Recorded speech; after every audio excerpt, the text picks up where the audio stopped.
Meu primeiro contato com a neurociência foi há 25 anos atrás, estudando uma das 4 principais redes de regulação nervosa do corpo, o sistema da dor e analgesia, cuja função é detectar, transmitir e modular dor. A minha intenção na época era diagnosticar e tratar a dor em meus pacientes, mas mal imaginava eu a dimensão do universo que se abriria a partir do estudo da dor. Eu não tenho dúvidas que o autor Mark Manson foi muito sábio na sua declaração: a dor é uma constante universal. Nosso objetivo como animais é vencer a dor e o sofrimento, sejam eles físicos ou mentais. O sistema da dor e analgesia é complexo, uma vez que a dor física afeta o estado emocional, e uma dor emocional pode agravar a sensação de dor física. Uma influencia a outra. Por exemplo, pessoas com depressão têm uma sensibilidade maior à dor. Pessoas com ansiedade tendem a dar uma importância exagerada à dor. Em muitos aspectos, o estresse emocional aumentado pode embaraçar a nossa percepção da realidade. Uma dor física ou psicológica pode se tornar tão intensa quanto o desconforto emocional que a amplifica. Uma paciente me procurou certa vez com uma dor persistente no lado direito nas têmporas que parecia vir do fundo dos olhos. Já fazia 2 meses isso. Ela havia feito alguns exames de imagem sem sucesso no diagnóstico. A dor incomodativa e misteriosa estava atormentando emocionalmente. Então ela me contou que não suportava mais, estava muito preocupada e esperando o pior. Pensava que era câncer e estava achando tudo aquilo muito estranho. Mas não havia nada nos exames de imagem. Mesmo assim, ela estava angustiada e cética. Mas não foi o caso. A origem da dor dessa paciente era irradiada de um músculo próximo a essa região chamado de temporal. É de certa forma comum que a tensão, né, nas fibras nervosas desse músculo cause um desconforto à distância próximo aos olhos e na testa. Quando ela descobriu que o seu medo não era de um câncer, não era um câncer terminal, mas era apenas uma dor muscular, imediatamente a importância que ela dava ao problema diminuiu substancialmente os seus sintomas. Em questão de 2 dias, mesmo antes de iniciar o tratamento, ela já relatava uma melhora na escala de dor, bem abaixo da consulta inicial. Quando a gente não consegue encontrar a origem ou a solução para um problema que nos atormenta, o medo de perder o controle faz a gente superestimar esse problema. Mas quando a gente entende que o sistema de dor e analgesia produz uma experiência multidimensional, não apenas com dimensões físicas, mas também com aspectos afetivo-emocionais, nós podemos usar isso a nosso favor. Não superestime um problema até pensar claramente no que realmente ele representa e quais as alternativas de solução. A gente sente medo do pior porque a constante universal dor tem íntima relação com uma segunda rede de regulação nervosa estratégica, o sistema de ameaça e eixo do estresse. Dor gera estresse, então o corpo liga alertas para medir o grau de perigo que o estado normal representa. São 2 circuitos de advertência que andam de mãos dadas desde tempos ancestrais, com o objetivo de identificar riscos à sobrevivência. Portanto, permanecer atento a como a gente estimula esses circuitos no dia a dia afeta diretamente o bem-estar.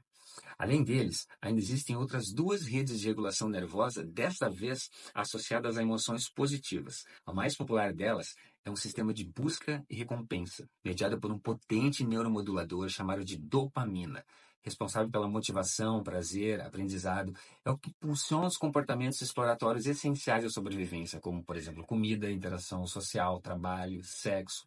Contudo, ele também pode influenciar hábitos e vícios. Graças ao sistema de busca e recompensa é que sentimos aquele prazer excitante ao planejar objetivos relevantes ou quando a gente bate uma meta audaciosa. Aliás, há uma teoria que sugere ter sido esse sistema, protagonizado pela dopamina, um dos principais motores da exploração e sucesso evolutivo do Homo sapiens pelo planeta. Isso teria acontecido há milhares de anos, quando os hominíneos chegaram aos litorais da Terra e começaram a consumir frutos do mar que são ricos em precursores da dopamina. Isso teria ajudado a acelerar ainda mais o ensejo natural e o desejo de curiosidade do ser humano pelo mundo. Vai saber. Acontece que o sistema da busca e recompensa, quando ativado em excesso, também acaba excitando o sistema de ameaça e eixo do estresse. Afinal, diante de metas muito ousadas ou um número excessivo de multitarefas, você sente medo, insegurança, ansiedade de não conseguir cumprir essas metas ou de estourar os prazos. São 2 redes que também se comunicam para manter o foco. Em rotinas intensas, nós estamos com ambos os sistemas ligados, calculando riscos e elegendo estratégias para afastar ameaças e pôr a mão nas recompensas. Isso aumenta a sobrecarga física e mental, produzindo níveis mais altos de estresse. Por isso, em algum momento do dia, esses circuitos excitatórios precisam ser freados. Quando não conseguimos desconectar ou temos dificuldade em identificar a hora de desacelerar, a gente mantém o eixo do estresse continuamente acionado, que rouba nosso bem-estar. nos deixa vulneráveis a uma armadilha insidiosa. Quando a gente está envolto em preocupações e angústias excessivas, a gente tenta suprir a escassez emocional, confundindo bem-estar com prazeres imediatos, como comida tóxica, álcool, redes sociais. Continuamos nos estimulando, dessa vez com dopamina barata, gerando ciclos silenciosos e traiçoeiros de insatisfação e vazio interior.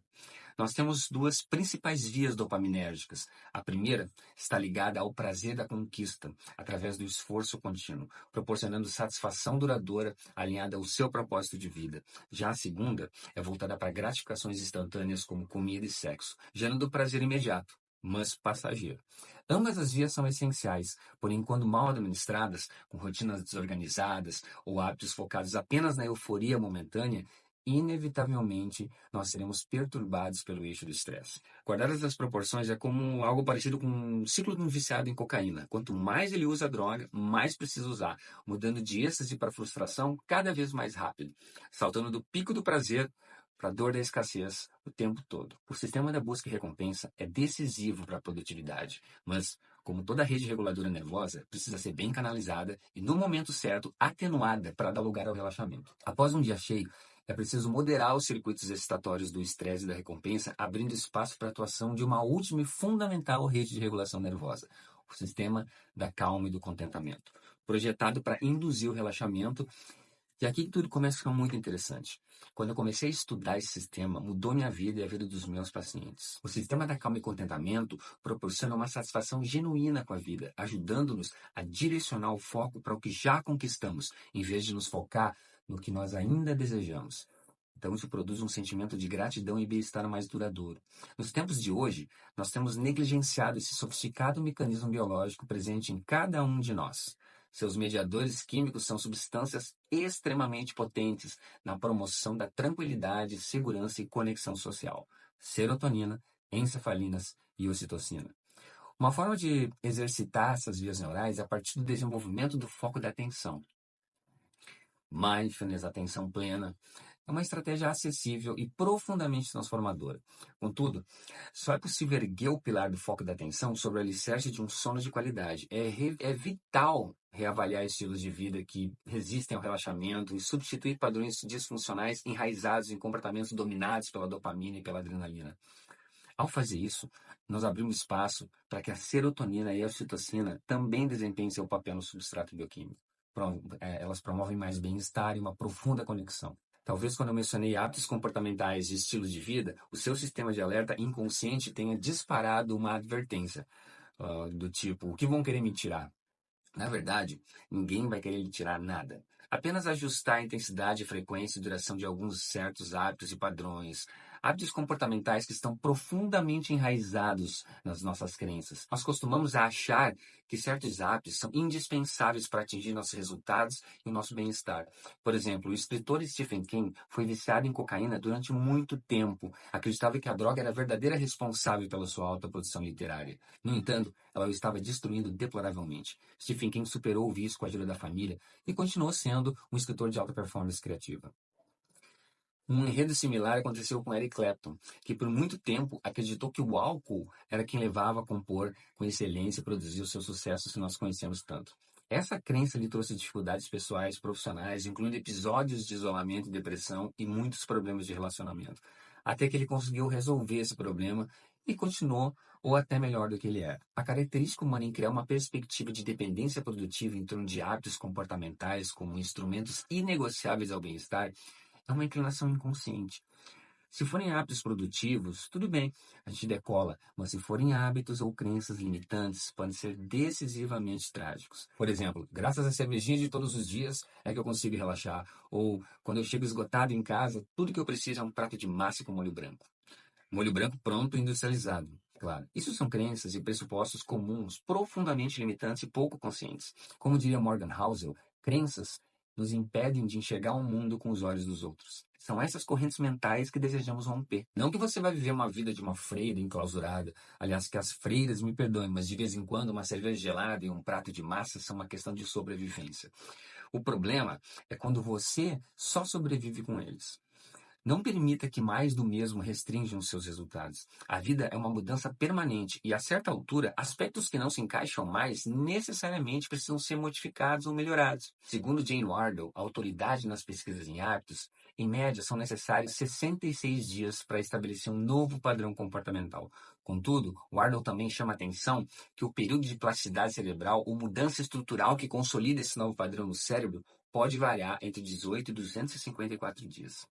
Fatores como perseverança, tipos de personalidade, interesse individual influenciam muito. Você já ouviu falar tantas vezes sobre um anjo e um demônio sentados em cada ombro, contrapondo pensamentos. Carl Jung, um dos pioneiros na descrição do inconsciente coletivo, falava disso. Ele dizia: havia em mim um daemon que, em última instância, era sempre o que decidia. Ele me dominava e, quando tomava conta de mim, eu desprezava as atitudes convencionais.